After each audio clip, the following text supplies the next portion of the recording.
SIR पर उत्तर प्रदेश में विपक्ष का विरोध और उत्तर प्रदेश की राजनीति में इस वक्त क्या चल रहा है, हमारे साथ बात करने के लिए पूर्व केंद्रीय मंत्री संजीव बालियान है। संजीव जी, एसआईआर को लेकर के तो जहां जहां हो रहा भारी विरोध हो रहा है, बंगाल में हो रहा है, पीछे बिहार में हुआ, अब उत्तर प्रदेश में अखिलेश यादव ने मोर्चा संभाला हुआ है। कहते हैं कि भारतीय जनता पार्टी जानबूझ के सिलेक्टेड लोगों के वोट काट रही है एसआईआर की, ऐसे आरोप लग रहे हैं। देखिए, कहीं ऐसी बात नहीं है, बल्कि अखिलेश जी का जो वोट बैंक है वो तो बहुत एग्रेसिव है और बहुत एक्टिव है वोट बनवाने में। देखिए, एसआईआर क्यों लानी पड़ी? शायद 10-10 साल के मृतकों की वोट अब तक थी, जो शिफ्ट हो चुके उनकी वोट थी, कुछ बाहर से आए थे ऐसी वोटें थी। तो एक बार पूरी सूची का नए सिरे से बनना जरूरी था। और मुझे लगता है हमें तो कष्ट है, चूंकि जो भारतीय जनता पार्टी से जुड़ा है, हम सब जुड़ा वोटर, वो इतना सक्रिय नहीं है अपने कागज इकट्ठे करने में और बातों में। अखिलेश जी के वोटर तो बहुत सक्रिय हैं और ये अच्छा काम है।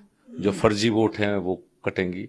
देखिए, असली वोट किसी की नहीं कट सकती इस देश में, ये तो अखिलेश यादव जी को पता है। ठीक है, कई बार विरोध करने या विपक्ष में होने की वजह से विरोध करना पड़ता है, वरना अखिलेश यादव को पता है कि जो असली वोट है वो किसी की कोई नहीं काट सकता। आपने कहा कि हम लोग के लोग सक्रिय नहीं, शायद इसीलिए योगी आदित्यनाथ जी ने, मुख्यमंत्री जी ने कहा कि 4 करोड़ वोट कट रहे हैं जो कटने नहीं चाहिए। इस पर भी बहुत हुआ कि भाई 4 करोड़ वोट कट जाएंगे।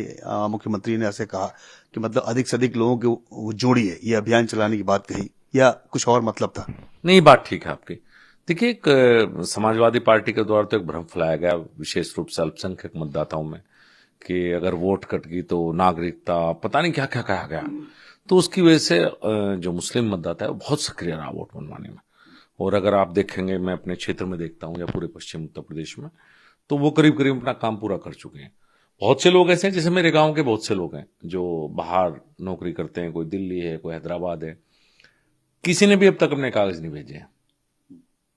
हमारे यहाँ ज्यादातर वोटें रुकी पड़ी हैं, हम लोगों के सक्रिय ही नहीं है, उन्हें, हम इसका महत्व ही नहीं समझ रहे कितना महत्व है। मतलब बीजेपी नेताओं को यह महसूस हो रहा है कि जो उनका वोट बैंक है वो पीछे रह जा रहा है। हाँ, ये सच है, ये कड़वी सच्चाई है कि हमारे लोग इसमें पीछे हैं। जो भारतीय जनता पार्टी समर्थित वोटर कह सकते हैं वो इसमें पीछे है, और समाजवादी पार्टी समर्थित वोटर इसमें आगे। अच्छा सर, इसके अलावा अब चुनाव की बात होने लगी है उत्तर प्रदेश में। नया नया बीजेपी अध्यक्ष प्रदेश का बन गया, राष्ट्रीय अध्यक्ष बन गया।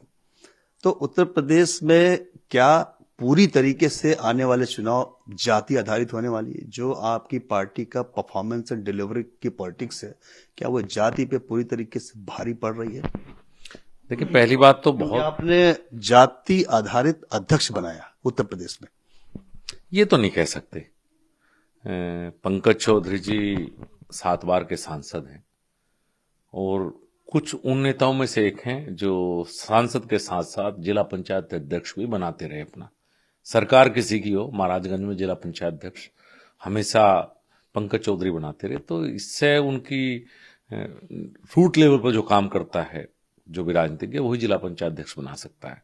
तो पहली बात तो जमीन से जुड़े हुए नेता हैं और सीनियर आदमी है। ये नहीं कह सकते कि, मुझे लगा उत्तर प्रदेश में से जो कुछ ही सीनियर लोग हैं उनमें से राजनीतिक रूप से पंकज चौधरी एक है।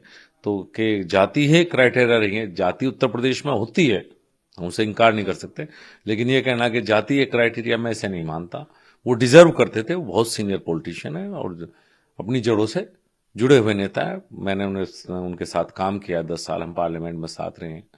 बहुत शांत स्वभाव के व्यक्ति हैं, सबकी सुनते हैं। तो मुझे लगता है कि बहुत अच्छी चॉइस है, इसमें ये नहीं कहा जा सकता। हाँ, दूसरी बात जो आपने कही, डेवलपमेंट तो ही, लेकिन उत्तर प्रदेश की राजनीति जाति आधारित है, इससे कोई इनकार नहीं कर सकता। ठीक है, चाहे हम आपके सामने कहीं मरना गए, लेकिन ये सच है कि उत्तर प्रदेश की राजनीति में जाति का अपना एक महत्व है। डेवलपमेंट, लॉ एंड ऑर्डर, इन सब चीजों का जो अच्छा एक मॉडल भारतीय जनता पार्टी मोदी जी के आने के बाद हर प्रदेश में डिलीवरिंग सिस्टम जो अच्छा हुआ है, देश बेहतर हुआ है, उसका एक बड़ा रोल है। लेकिन साथ के साथ जाति का भी रोल उत्तर प्रदेश में रहता है। अच्छा, बालियान जी जैसे ही अध्यक्ष बने तो उनको, मुझे लगता है कि प्रदेश ने गिफ्ट के तौर पे ब्राह्मणों की एक सभा दी। बड़ा विवाद हो रहा है कि ब्राह्मण ने सभा कर ली। तो ये जो अलग अलग ऐसी सभा हो गई, कहीं राजपूतों की सभा हो गई, फिर अगड़ा पिछड़ा, अभी से बड़ा विवाद होने लगा। तो उत्तर प्रदेश में खासकर भाजपा के लिए ये सब चीजें बहुत परेशान करने वाली नहीं है? देखिए, ज्यादा शोर मच गया इसलिए परेशान करने वाली लग रही है मुझे। इससे पहले भी शायद 2 मीटिंग हुई थी विधायकों की, कुटुंब के नाम पे एक बैठक हुई थी, एक हुई थी, उसमें तो कहीं कोई चर्चा इस तरह की मुझे दिखाई नहीं थी कि वो इस तरह की बात हो। और वैसे विधायक हो या सांसद दिल्ली में, ऑफिशियली या अनऑफिशियली हम लोग बैठते ही थे। कई बार ये बात मीडिया को लीक हो जाती है और कई बार नहीं लीक होती। तो मैं तो चूंकि हम दिल्ली में खुद बैठते रहे हमेशा आपस में, और अक्रॉस पार्टी भी बैठते रहे, अलग अलग हिसाब से, कई बार क्षेत्र के हिसाब से बैठते हैं, कई बार जाति के हिसाब से भी बैठते हैं, सच है। और कई बार सब लोग बैठते हैं, सर्वदलीय भी बैठते हैं, तो आपस में मिलना जुलना तो होता रहता है। हाँ, अगर पार्टी को कोई गाइडलाइन देनी है, पार्टी ने कोई गाइडलाइन दी है, तो फिर उसका सबको ही पालन करना चाहिए। ये मुझे लगता है गाइडलाइन सिर्फ ये नहीं था कि ब्राह्मणों के लिए थी, फिर ये गाइडलाइन सबके लिए है और सब पे लागू होनी चाहिए। क्या चुनौती लग रही है आने वाले समय में, क्योंकि जिस तरीके से आप लोगों को लोकसभा में डेंट लगा, जिस वजह से भी लगा, अब फिर से एक नया विवाद शुरू हुआ, तो उत्तर प्रदेश क्या में भाजपा में सब कुछ ठीक ठाक चल रहा है? 2026 में नगर निगम के चुनाव है, फिर 27 में विधानसभा के चुनाव है। समाजवादी पार्टी अभी से कह रही है कि सरकार वो बनाएंगे इस बार, और भाजपा में अंदरूनी गड़बड़ियों की लगातार खबरें आ रही हैं। आप अच्छे नेता रहे हैं, मंत्री भी रहे हैं, आपको क्या लगता है क्या सबसे बड़ी चुनौती है उत्तर प्रदेश में? देखिए, हम लोकसभा में आ रहे हैं, इसमें कहीं कोई दो राय नहीं है, और इसका बहुत बड़ा सेटबैक पार्टी को भी लगा है, उम्मीद नहीं थी किसी को भी। उसमें बहुत से कारण रहे होंगे, चूंकि मैं स्वयं भी चुनाव हारा हूं और मेरे जैसे 43 लोग और आ रहे हैं, तो सबके कुछ कारण कॉमन हैं और कुछ कारण अलग अलग हैं। ये जरूर है कि कारण क्या रहे, उनमें पार्टी में जरूर मंथन होना चाहिए। आगे आने वाला विधानसभा चुनाव बहुत महत्वपूर्ण है। उत्तर प्रदेश सबसे बड़ा प्रदेश है और भाजपा की जड़ें बहुत गहरी है। मोदी जी जैसा नेतृत्व तो हमारे पास है, लेकिन एनालिसिस तो होना चाहिए, कहां कमी रही, कहां गलती रही, उसी से तो वो सुधार होगा भविष्य में। हम नहीं चाहते कि विधानसभा में कोई नुकसान हो, तो एक एनालिसिस हो जाए कि कहां किसकी गलती थी, एक जिम्मेदारी तय हो जाए, और फिर पार्टी मजबूती के साथ एकजुट होकर आगे बढ़ेगी। भाजपा जब एकजुट होकर मोदी जी के नेतृत्व में चुनाव में जाएगी, तो फिर भाजपा को उत्तर प्रदेश में कोई नहीं हरा सकता।